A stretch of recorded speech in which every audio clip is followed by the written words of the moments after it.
So, can you have two service dogs? And if so, what do you need to know before jumping into working two service dogs? Those are the questions we're here to answer today.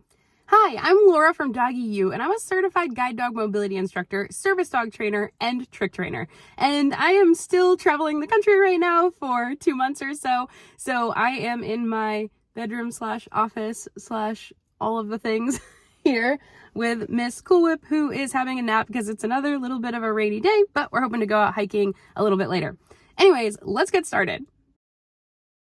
So the short answer to the question, can I have two service dogs, is yes, you absolutely can. But having two service dogs comes with a lot more considerations and challenges. So we're going to be talking about that today, and make sure you stay tuned to the end when we talk about the considerations when flying with two service dogs and what the laws are around that. So let's first talk about why you might need or want two service dogs. And in the second part of this video, we'll talk about the logistics of having those two service dogs. So first, what are some reasons you might have two service dogs? So the most common reason someone might have two service dogs is one service dog is about to retire or coming up on retirement, while the other one is, still training as a service dog in training, or is just finishing up with training, but doesn't have all the skills that the person needs that the older dog might have. We never know when our current service dog is going to need to retire, but around 7 or 8 years old is typical for adding your second dog that you're going to start training, because it can take 2 to 3 years to fully train a service dog. So that means there will be some overlap if you're going to choose to overlap on your service dog. Some people will choose to not get another service dog until their current dog passes, but a lot of people need the assistance of a service dog, so they're going to start training them up a little bit early, and then they might have overlap and two service dogs at the same time. Another reason that you might have two service dogs is because it's too much responsibility for just one dog to do the tasks that you need. So for instance, someone may need a guide dog and a diabetic alert dog. This type of cross training is one of the rare situations where I might recommend having two dogs just due to the high responsibility level of guide work. I'm not saying at all that you can't cross-train your guide dog into doing other tasks, though if you get a guide dog from a program, they may discourage it. But depending on the scope of the work, it's a situation where I may consider a small secondary dog, especially if the secondary task is scent related. You may also have a situation where you have a dog that's naturally alerting to specific disability episodes, but you also need mobility tasks like weight-bearing mobility tasks. So in that case, you may need like migraine alert and mobility, but the dog that is doing the migraine alerts naturally isn't big enough to be able to do weight-bearing mobility. That's a situation where you may decide to get a second service dog. Or another situation is maybe the dog just isn't that good at one particular task. So deep pressure therapy or any type of like physical contact therapies come to mind here.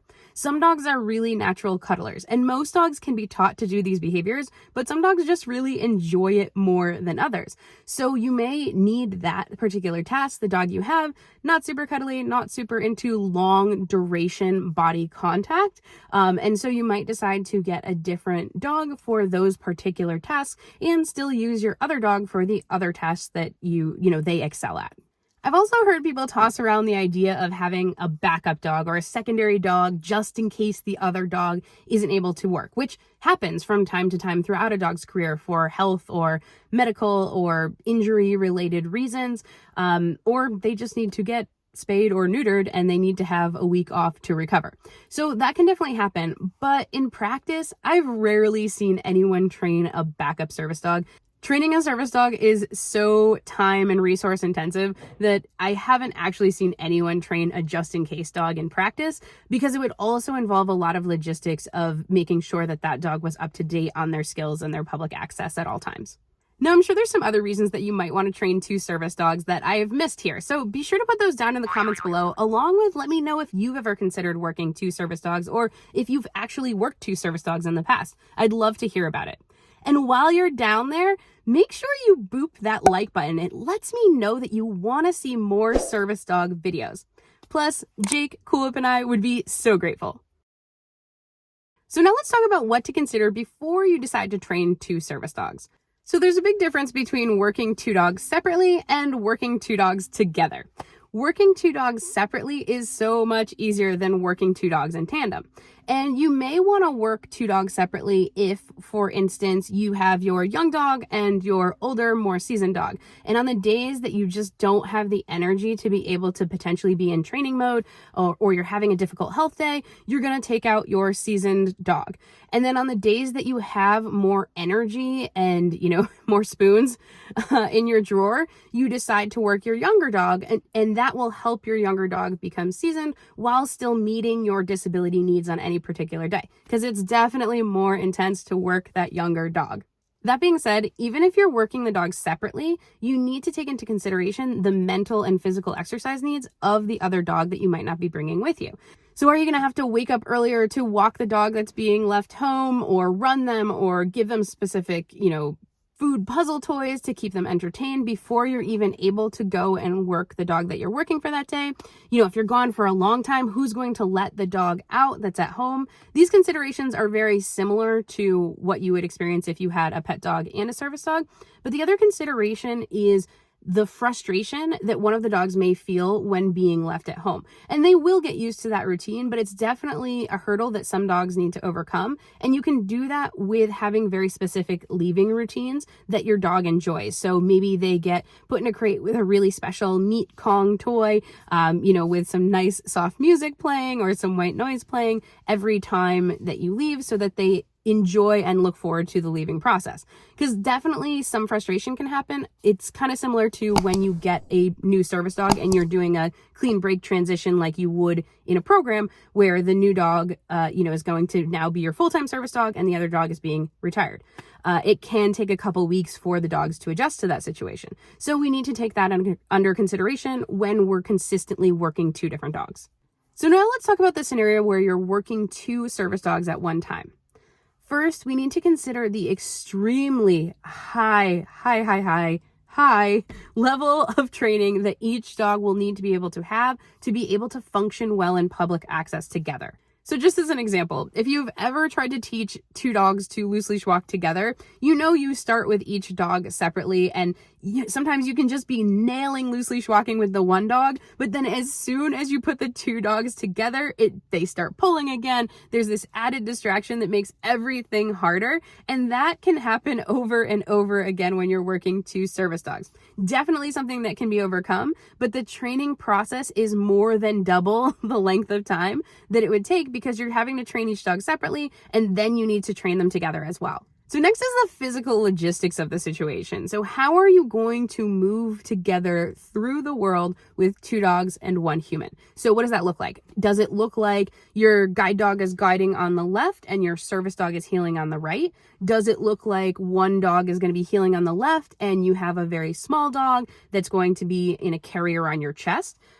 Will one dog be on leash on your left side and one dog will be on leash on your right side, but now you don't have two hands? Will you put them both on hands-free leashes, and they're both going to be trained to the level that they can be fully on hands-free leashes, so you have two hands available? Are you going to put them on one side, two dogs on the left with a coupler? How does that affect your task training? What if one dog needs to do a specific task, like say go push a button, but the other doesn't? Now a coupler doesn't work for that. So there's just a lot of things that you need to think about. There's an endless amount of configurations that you can do, and you kind of have to figure out what's going to work best for your two dogs, but it's definitely so much more labor intensive than just having the one dog. And while two dogs can fit in most spaces, there may be scenarios where the two dogs may pose a physical safety risk either to the dog or to the general public if, say, they don't all fit under the table and one needs to be in the aisle. One other minor logistical question is cueing. Do you want both the dogs to respond to down when you say down, or are you going to train them on different cues so that you can individually ask them to do particular behaviors? So, as you can see, lots of things to think about if you're going to work two dogs at the same time. There's also some considerations that apply whether you're working two dogs separately or two dogs in tandem, and the first is flying. While the recent DOT legislation allows for two service dogs to travel with you, they do need to fit in just your foot space or your lap. So unless you have two dogs that stack like Legos, if you've got two large dogs, you're likely going to have to buy a secondary seat for them so that they have the appropriate amount of ground space to be able to travel. And whether you're working your dogs in tandem or separately, remember that you're committing to 2 service dogs, which means you're committing to double the feeding costs, double the vet care, double the training costs, double everything, including the energy commitment that you need to make all the moving parts work. So my general recommendation is if one dog can do it successfully, do it with one dog. Training and working one service dog can be challenging enough. When one will do, choose one. But that's not always possible, which is why, to answer the question that I posed at the beginning, it is absolutely legal under the ADA for you to have 2 service dogs. And hey, y'all, if you want to learn more about training your own service dog, including understanding your legal rights, picking a breed, breeder, and trainer, creating a training timeline and task list, and much more, check out my Service Dog 101 course. You'll come out of the course being able to confidently advocate for your rights and feel prepared to start your service dog journey. And if you want to watch more videos on living with and training with your service dog, check out this playlist that I put right here for you. I've curated all of my service dog related content just for you. So you should go ahead and click on it now. You all have an awesome day and happy training.